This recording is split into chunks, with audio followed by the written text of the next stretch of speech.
Vamos lá, Jó capítulo 36, versículo 15, diz assim: ao aflito livra da sua aflição, e na opressão se revela aos seus ouvidos.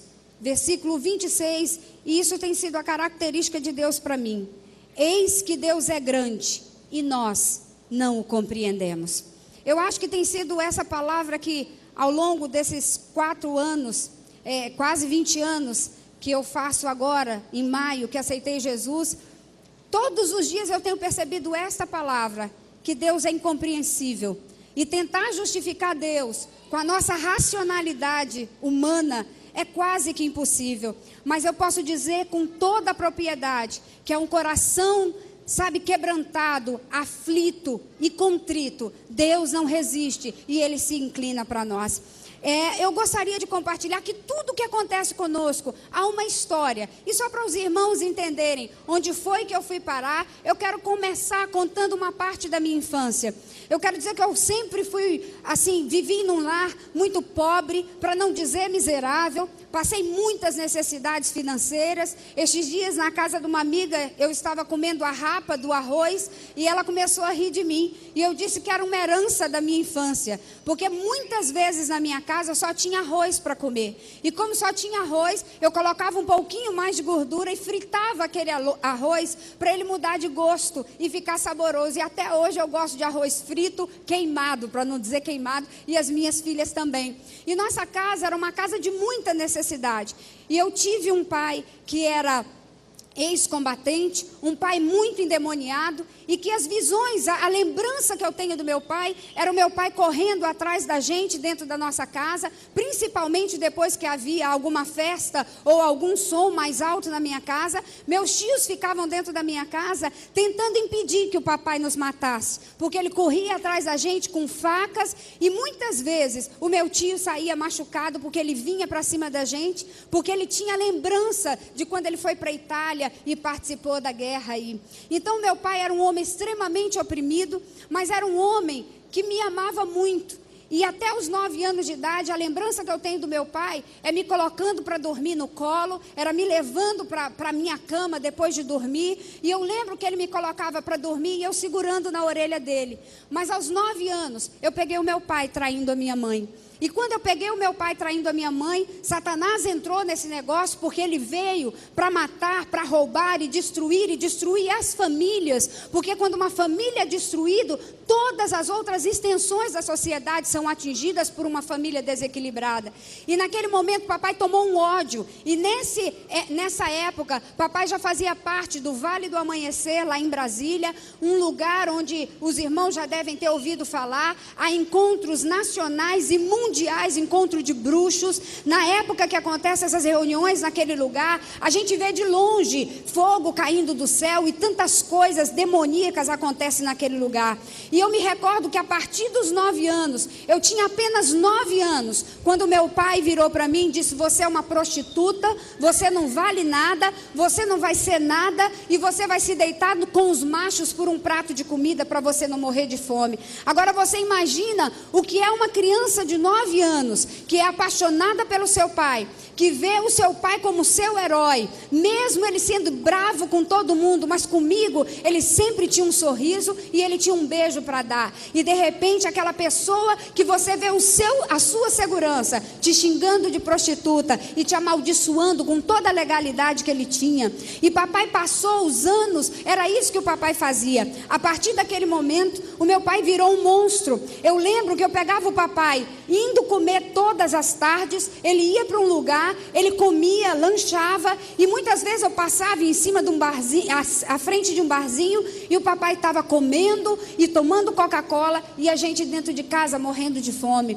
Quantas vezes eu comi cabeça de peixe, porque era um vizinho que trabalhava em um restaurante e trazia comida, mas o meu pai pegava o dinheiro da minha mãe e simplesmente jogava a culpa em mim. Quantas vezes o papai me acusou? Quantas vezes papai colocou dinheiro na minha bolsa e a minha mãe vinha, me batia e não queria saber de nada? Quantas vezes nós não acreditamos na verdade de um filho? E era isso que o meu pai fazia, para que minha mãe não viesse acreditar, se eu contasse para ela que o papai tinha traído ela com uma pessoa conhecida. A nossa casa virou um desespero. Sabe o que aconteceu? Papai agora, todas as vezes que mamãe saía de casa, papai ia para cima de mim. Papai nunca me tocou a mão, mas o papai todos os dias me batia muito com palavras, porque não havia uma palavra de alegria, mas havia muita palavra de destruição. É isso mesmo, mas Satanás continua destruído. Louvado, engrandecido é o nome de Jesus. É isso que o nosso Deus faz, irmãos. O poder de Deus está neste lugar. Aleluia, aleluia.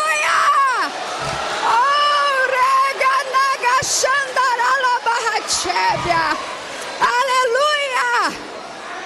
Louvado, engrandecido é o nome do Senhor. Ele é o mesmo ontem, hoje e o será eternamente. Aleluia! Oh, aleluia! Aleluia! Louvado seja Deus! Eu quero dizer para você que o homem, o teu pai, a tua mãe, como a Bíblia diz em Isaías, ele pode se esquecer de você, mas o nosso Pai Celestial jamais esquecerá de ti. O meu pai traçou um trajeto para a minha vida.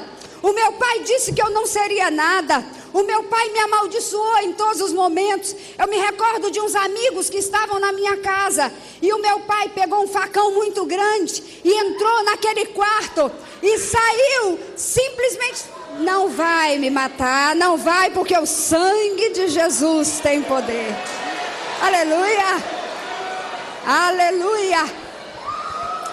Sabe o que aconteceu, irmãos? Sabe o que aconteceu?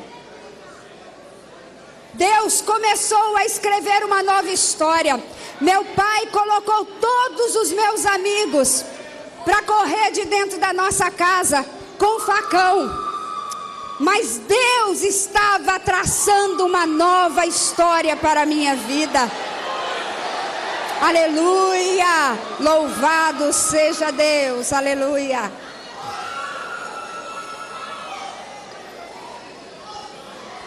Aleluia, louve a Deus, engrandeça ao Senhor.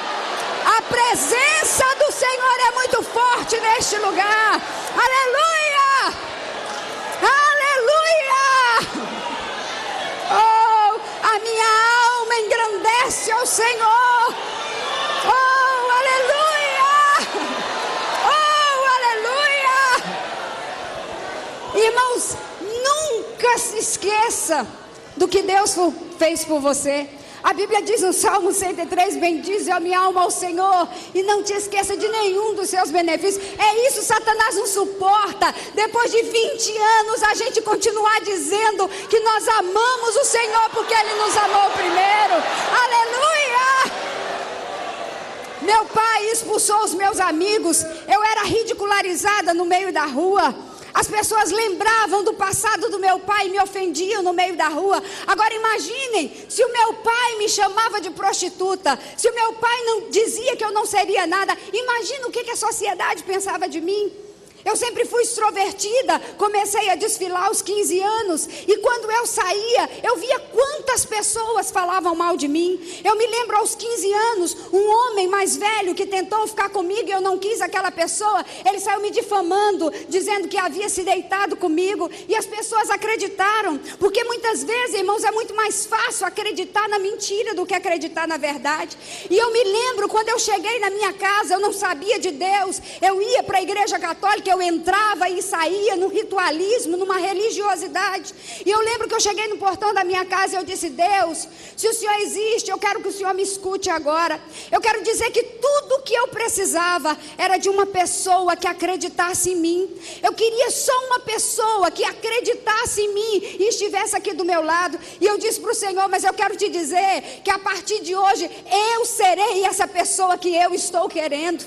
E todos os que vierem a mim eu ouvirei irei e eu serei amiga, sigilosa e companheira. E a gente acha, irmãos, que a gente está falando ao Léo, mas o Senhor, os ouvidos dele não estão gravados, ele escuta tudo que nós falamos, e ele colhe e ele guarda. E eu me recordo que eu entrei numa infelicidade, e quando eu estava nessa infelicidade, eu estava simplesmente com a porta escancarada para que Satanás entrasse na minha vida. Eu entrava e saía dentro da minha casa, e eu já não falava mais com meu pai, eu não falava com a minha mãe. Sabe o que aconteceu? Uma mãe de santo me adotou. Ela veio ser a mãe e o pai que eu não tinha dentro de casa. Quando você abandona os seus filhos, você abre a porta para que Satanás mande alguém para adotar os seus filhos. Aquela mulher me amou, ela me amou tanto, e ela cuidava de mim, ela conversava, ela escutava onde estava a minha dor, ela escutava o meu gemido, ela escutava as minhas necessidades. Daqui a pouco, irmãos, eu estava dentro de um centro de macumba, eu estava entrando num centro de macumba, mas era muito interessante, porque sabe o que eu quis a vida inteira? Eu queria Deus. Eu entrava na igreja católica e eu não rezava, embora muitas vezes eu estivesse recitando aquelas rezas, mas eu sempre falava: Deus, eu quero o Senhor. Quantas vezes eu fui para aquele centro de macumba e eu chegava lá a uma parte chamada assistência de candomblé, e eu entrava naquele centro e eu orava, e eu dizia assim: Deus, se esse aqui não for o teu lugar, me tira daqui. E eu falava com Jesus quantas vezes, eu me lembro algumas vezes em alguns rituais, que Satanás tinha que descer lá em algum cavalo, e simplesmente chegava alguém e dizia assim: você está atrapalhando ele se manifestar. Sabe por quê? Porque um coração quebrantado, o Senhor vai até no inferno encontrá-lo. Aleluia, louvado seja Deus.